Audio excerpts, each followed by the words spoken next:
Assalamu alaikum. In this video tutorial, we're going to discuss about Staphylococcus bacteria.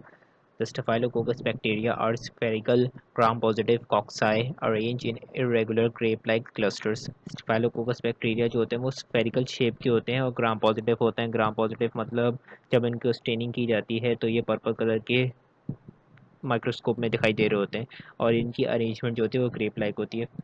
अब staphylococcus bacteria होते क्या हैं? Staphylococcus bacteria जैसे कि बैक्टीरिया की दो मेन टाइप्स होती हैं, कॉक्साई और बेसिली. कॉक्साई बैक्टीरिया जो होते हैं वो स्फेरिकल शेप्स के होते हैं, राउंडेड होते हैं, और जो बेसिली बैक्टीरिया जो होते हैं वो होते हैं रॉड शेप होते हैं इस तरीके के.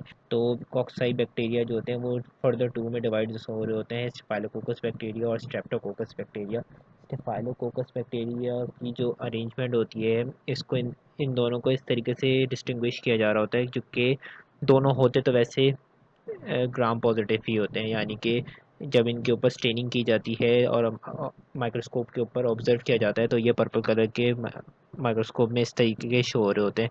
पिंक हो रहे होते तो ये होते ग्राम नेगेटिव होते हैं, लेकिन पर्पल शो हो रहे होते हैं जब ये ग्राम पॉजिटिव बैक्टीरियाज होते हैं दोनों. लेकिन इन दोनों में फ़र्क इस तरीके से किया जा रहा होता है. स्टेफाइलोकोकस बैक्टीरिया की जो वो कॉलोनी होती है वो ग्रेप लाइक वो होती है, क्लस्टर्स की फॉर्म में शो हो रही होती है. और स्ट्रेप्टोकोकस बैक्टीरिया की जो कॉलोनी होती है वो इस तरीके से चेन लाइक की फॉर्म में शो हो रही होती है माइक्रोस्कोप के ऊपर. तो इस तरीके से पता चल जाता है कि स्टेफाइलोकोकस बैक्टीरिया या स्ट्रेप्टोकोकस बैक्टीरिया है.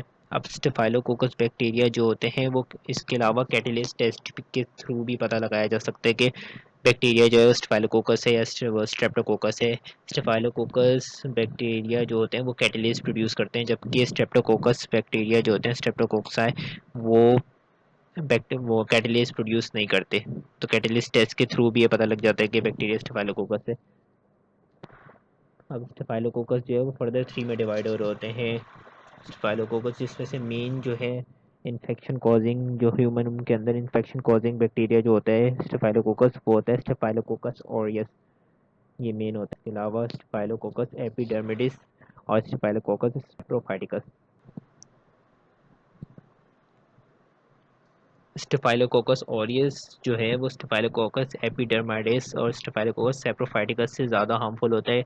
इसकी वजह ये है कि ये सबसे पहले इनके अगर इन तीनों को आपस में डिफ्रेंशिएट किया जाए तो इससे पता चलता है कि स्टेफाइलोकोकस ऑरियस जो है वो कोएगुलेज प्रोड्यूस करता है स्टेफाइलोकोकस, जबकि स्टेफाइलोकोकस एपिडर्माइडिस और स्टेफाइलोकोकस सैप्रोफाइटिकस जो हैं वो कोएगुलेज प्रोड्यूस नहीं करते, कोएगुलेज प्रोडक्शन नहीं करते. जब भी इन दोनों को कोएगुलेज नेगेटिव बैक्टीरिया कहा जा रहा होता है. कोएगुलेज एक ऐसा एंजाइम है जो कि क्या कर रहा होता है, ब्लड क्लॉटिंग करवा रहा होता है, प्रोथ्रोम्बिन को थ्रोम्बिन में कन्वर्ट करता है, जिसकी वजह से फिर फिब्रिन क्लॉट जो है वो बनना शुरू हो जाते हैं ब्लड के अंदर. जब भी स्टेफाइलोकोकस ऑरियस जो है वो ज़्यादा हार्मफुल होता है स्टेफाइलोकोकस एपिडर्माइडिस से और स्टेफाइलोकोकस सैप्रोफाइटिकस से. इसके अलावा स्टेफाइलोकोकस ऑरियस जो है वो क्या कर रहा होता है, हेमोलाइसिस कर रहा होता है. ये एक ऐसे सब्सटेंसेस प्रोड्यूस कर रहा होता है जिसकी वजह से रेड ब्लड सेल्स की जो है वो हेमोलाइसिस होना शुरू हो जाती है, यानी कि वजह से क्या होता है रेड ब्लड सेल्स जो है वो डिस्ट्रॉय होना शुरू हो जाते हैं. स्टेफाइलोकोकस ऑरियस जो है वो मैनिटोल रिलीज़ करता है जिसकी वजह से रेड ब्लड सेल्स जो है वो डिस्ट्रॉय होना शुरू हो जाते हैं, जबकि स्टेफाइलोकोकस एपिडर्माइडिस और स्टेफाइलोकोकस सैप्रोफाइटिकस जो है वो इस तरह का कोई भी हेमोलाइजिन यानी कि मैनिटोल नहीं प्रोड्यूस करते, जिसकी वजह से रेड ब्लड सेल्स की हेमोलाइसिस हो. फिर इसके इंपॉर्टेंट फीचर्स क्या होते हैं स्टेफाइलोकोकस ऑरियस के जो होते हैं, ये प्रोटीन ए जो है एक स्पेशल टाइप का प्रोटीन होता है, इनके सरफेस में इनकी सरफेस में प्रेजेंट होता है. ये भी हम आगे जाके पढ़ेंगे. इसके अलावा स्टेफाइलोकोकस एपिडर्माइडिस जो है वो क्या होता है, सेंसिटिव होते हैं नीवोबायोसिन से. नीवोबायोसिन ड्रग्स से ये सेंसिटिव होते हैं, यानी कि मर जाते हैं. और स्टेफाइलोकोकस सेप्रोफाइटिकस जो है वो नीवोबायोसिन को रेजिस्टेंट होते हैं, यानी कि ये नीवोबायोसिन में ड्रग से नहीं मरते, रेजिस्ट कर लेते हैं. फिर इनके डिजीज़ क्या क्या होती हैं, स्टेफाइलोकोकस ऑरियस जो है वो एप्सिस प्रोड्यूस करता है. एप्सिस यानी कि पस वाले जो दाने हो जाते हैं स्किन पे, ये प्रोड्यूस करता है स्टेफाइलोकोकस ऑरियस. इसके अलावा ये इनके ऐसे टॉक्सिन्स भी रिलीज़ करता है स्टेफाइलोकोकस ऑरियस बैक्टीरिया, जिसकी वजह से फूड पॉइजनिंग होती है. इसके अलावा टॉक्सिक शॉक सिंड्रोम भी जैसी डिजीज़ भी स्टेफाइलोकोकस ऑरियस कॉज करता है. स्टेफाइलोकोकस एपिडर्माइडिस जो है वो ये क्या करते हैं, ये इन्फेक्शन करते हैं प्रोस्थेटिक हार्ट वेल्व्स में और हिप्स। सर्जरी के बाद जो इम्प्लांट्स लगाए जाते हैं हार्ट वेल्व्स को ओपन करने के लिए या हिप जॉइंट्स में लगाए जाते हैं हिप सर्जरी के बाद, उसमें जो इन्फेक्शन जो करवाता है वो है स्टेफाइलोकोकस एपिडर्माइडिस बैक्टीरिया। और स्टेफाइलोकोकस सेप्रोफाइटिकस बैक्टीरिया जो है वो यूरिनरी ट्रैक्ट इन्फेक्शन कराता है, जो कि ये ज़्यादातर वहीं प्रेजेंट होते हैं। स्टेफाइलोकोकस सेप्रोफाइटिकस यूरिनरी ट्रैक्ट में प्रेजेंट होते हैं जब ये इन्फेक्शन कराते हैं यूरिनरी ट्रैक्ट का। इसके अलावा स्टेफाइलोकोकस ऑरियस बैक्टीरिया जो है वो क्या करता है, कैरोटीनॉइड पिगमेंट प्रोड्यूस करता है जिसे स्टेफाइलोजेंथिन कहते हैं, जिसकी वजह से इनकी जो कॉलोनी होती है उसमें गोल्डनिश थोड़ी सी कलर कलर आ रहा होता है। जबकि स्टाफाइलोकोकस एपिडर्माइडिस जो है वो उसकी जो कॉलोनी होती है वो वाइट कलर की होती है थोड़ी। अब स्टेफाइलोकोकस अब स्टेफाइलोकोकस ऑरियस बैक्टीरिया की जो सेल वॉल है उसके कंपोनेंट्स क्या क्या होते हैं। सबसे पहले तो प्रोटीन ए, ये एक स्पेशल टाइप की प्रोटीन होती है जो कि क्या करती है, इम्यूनोग्लोबिन जी आईजीजी में जाके, जो कि एक एंटीजन है उस पे जाके बाइंड कर जाती है और उसको प्रिवेंट करती है कि वो क्या कर सके, एक्टिवेट ना हो सके, जिसकी वजह से क्या होता है, जिसकी वजह से C3b प्रोड्यूस नहीं होता, ऑप्सनाइजेशन का और फेगोसाइटिस जो होते हैं वो नहीं हो पाते, ग्रेटली रिड्यूस हो जाते हैं। और जो स्टेफाइलोकोकस ऑरियस बैक्टीरिया जो है उनको किल नहीं कर पाते ये आईजीजी एंटीजेंस। इसके अलावा टिकॉइक एसिड्स होते हैं स्टेफाइलोकोकस ऑरियस बैक्टीरिया के सेल वॉल पे। ये क्या कर रहे होते हैं, ये सेप्टिक शॉक को इंड्यूस करा रहे होते हैं। किस तरीके से करा रहे होते हैं, साइटोकिन्स जैसे कि इंटरल्यूकिन 1 और ट्यूमर नेक्रोसिस फैक्टर TNF जो होते हैं वो वाइट ब्लड सेल्स के अंदर होते हैं और उनकी जो रिलीज जो होती है उसको ज़्यादा इंक्रीज़ करते हैं, इंड्यूस कर देते हैं, जिसकी वजह से सेप्टिक शॉक हो जाता है, इन्फेक्शन उस ऑर्गन में ज़्यादा हो जाता है जिस ऑर्गन को ये अफेक्ट करते हैं। फिर इसके बाद आते हैं पॉलीसेक्राइड कैप्सूल।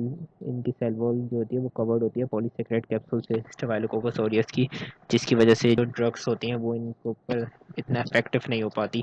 फिर सरफेस रिसेप्टर्स प्रेजेंट होते हैं स्टेफाइलोकोकस ऑरियस की सेल वॉल पे, जो कि जिसकी वजह से इनको पहचाना जाता है। जो भी बायोटेक्नोलॉजिस्ट होते हैं या माइक्रोबायोलॉजिस्ट होते हैं वो इनकी टाइप पहचान लेते हैं कि कौन सी टाइप का बैक्टीरिया है। स्टेफाइलोकोकस ऑरियस की सेल वॉल में पेप्टाइडोग्लाइकेन भी प्रेजेंट्स होते हैं।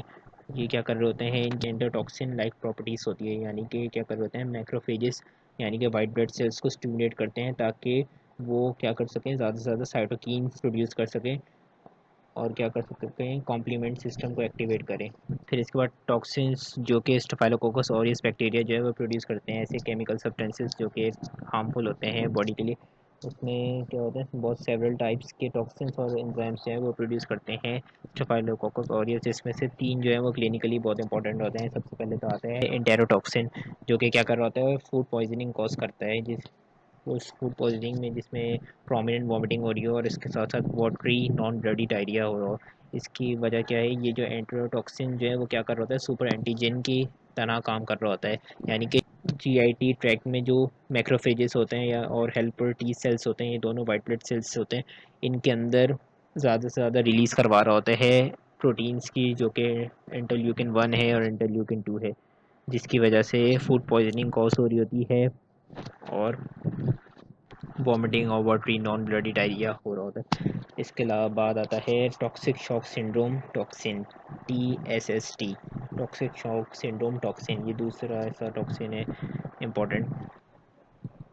ये क्या कर रहा होता है, टॉक्सिक शॉक कर रहा होता है किसी ऑर्गन का, ब्रेन हो गया, लिवर हो गया या किडनी हो गया, वहाँ पे टॉक्सिक शॉक कर रहा होता है, यानी कि इन्फेक्शन कर देता है बहुत ज़्यादा, कि वहाँ पे ऑक्सीजन सप्लाई नहीं हो पा रही होती है, ऐसी कंडीशन होती है ये ब्रेन में। ये किनको ज़्यादा होता है, ये ऐसी मेंस्ट्रुएटिंग वुमेन को ज़्यादा होता है जो कि टैम्पॉन ड्रग यूज़ कर रही होती हैं। इसके अलावा वोन इन्फेक्शंस वाले जो इंडिविजुअल्स होते हैं उनमें टॉक्सिक शॉक होने के चांसेस हैं। फिर आते हैं एक्सफोलिएटिन, ये एक ऐसा टॉक्सिन है जो कि क्या कर रहा होता है, यंग चिल्ड्रंस में स्केल्ड स्किन करवा रहा होता है, जैसे ओल्ड एज में जैसी स्किन हो जाती है स्केल्स वाली, वैसी यंग एज चिल्ड्रन में ये ऐसी स्किन कर देता है, स्केल्डेड स्किन कर देता है एक्सफोलिएटिन टॉक्सिन, जो कि स्टेफाइलोकोकस ऑरियस प्रोड्यूस करता है। फिर स्टेफाइलोकोकस ऑरियस जो है वो क्या करता है, अल्फा टॉक्सिन और पीवी ल्यूसिडिन ऐसे टॉक्सिन रिलीज़ करता है। अल्फा टॉक्सिन क्या कर रहा होता है, ये स्किन की नेक्रोसिस करा रहा होता है, स्किन के सेल्स जो होते हैं उसकी डेथ करवा रहा होता है और हीमोलाइसिस करा रहा होता है, ब्रेक डाउन करवा रहा होता है। इसके अलावा पीबी ल्यूसिडिन जो होता है वो क्या करता है, वो एक ऐसा टॉक्सिन होता है जो कि सेल्स को सेल डेथ करा रहा होता है, वही नेक्रोसिस हो गया खास तौर पर वाइट ब्लड सेल्स की डेथ करवा रहा होता है उनकी सेल मेम्ब्रेन्स को डैमेज करके। इसके बाद बात करते हैं स्टेफाइलोकोकस बैक्टीरिया जो होते हैं वो क्या करते हैं, वो दो किस्म की डिजीजेस कॉज कर रहे होते हैं। एक पायोजेनिक डिजीजेस होती हैं, दूसरी होती है टॉक्सिन मेडिएटेड डिजीजेस होती हैं। पायोजेनिक डिजीजेस उन डिजीज को कहा जाता है जिसमें पस प्रोड्यूस हो रही होती है, पस प्रोडक्शन, उसमें एब्सेस आ जाएगा और जो भी जितनी भी स्किन डिजीजेस होती हैं वो आ जाएंगी पायोजेनिक डिजीज में। इसके अलावा जो टॉक्सिन मीडिएटेड डिजीज़ होती हैं उसमें food poisoning, toxic shock syndrome, ऐसी डिजीज़ आ जाएंगी, यूरिनरी ट्रैक्ट इन्फेक्शन। तो स्टेफाइलोकोकस बैक्टीरिया जो होते हैं वो दो किस्म की डिजीज़ करा रहे होते हैं, एक पायोजेनिक, दूसरी toxin mediated disease. Staphylococcus bacteria की जो ट्रांसमिशन किसके सबसे ज़्यादा तो नोज़ के थ्रू हो रही होती है। नोज़ जो कि एक ओपन पैसेज वे है, यहाँ से बैक्टीरिया बहुत इजीली ह्यूमन बॉडी के अंदर एंटर हो जाते हैं। इसके अलावा स्किन और इन्फेक्टेड क्लॉथ्स, टॉवल्स होते हैं, इसके थ्रू जो है स्टेफाइलोकोकस बैक्टीरिया की जो है वो ट्रांसमिशन हो जाती है ह्यूमन बॉडी के अंदर।